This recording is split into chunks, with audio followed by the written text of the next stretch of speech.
ഇതിലാദ്യമായി കാണുന്നത് തീക്കുരുവിയാണ്. ഓറഞ്ച് മിനുവെറ്റ് എന്നാണ് ഇതിൻ്റെ ഇംഗ്ലീഷിലുള്ള പേര്. വളരെ മനോഹരമായ പക്ഷിയാണ്.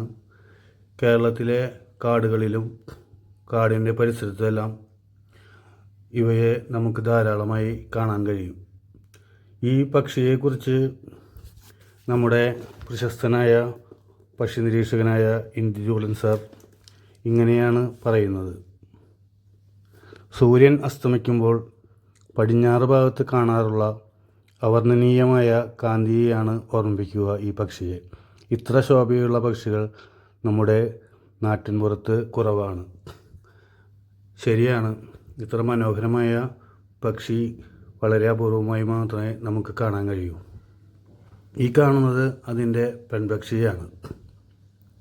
പെൺപക്ഷിയും ഭംഗിയുടെ കാര്യത്തിൽ അത്യാവശ്യം നന്നായി നമ്മളെ ആകർഷിക്കാൻ കഴിയുന്നവയാണ്. മറ്റു പക്ഷികളെ പോലെയല്ല.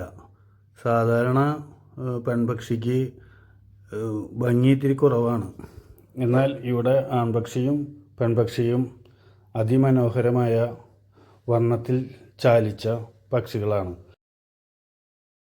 നമ്മുടെ നാട്ടിൽ ഇവരെ പോലെ തന്നെ തീച്ചിന് എന്ന് പറഞ്ഞൊരു പക്ഷിയുണ്ട് കേട്ടോ. അത് ഇതിനേക്കാട്ടിലും കുറച്ച് വലിപ്പം കുറവാണെന്ന് മാത്രം. എന്നാലും കണ്ടു കഴിഞ്ഞിട്ടുണ്ടെങ്കിൽ ഏകദേശം ഒരുപോലെ ഇരിക്കും. ഈ തീച്ചിനെ അധികമായിട്ടും കാണുന്നത് ഡ്രൈ ആയിട്ടുള്ള പ്രദേശത്താണ്. അല്ലെങ്കിൽ ഡ്രൈ ആവാൻ സാധ്യതയുള്ള സ്ഥലങ്ങളിലും ഇവയെ കാണാറുണ്ട്.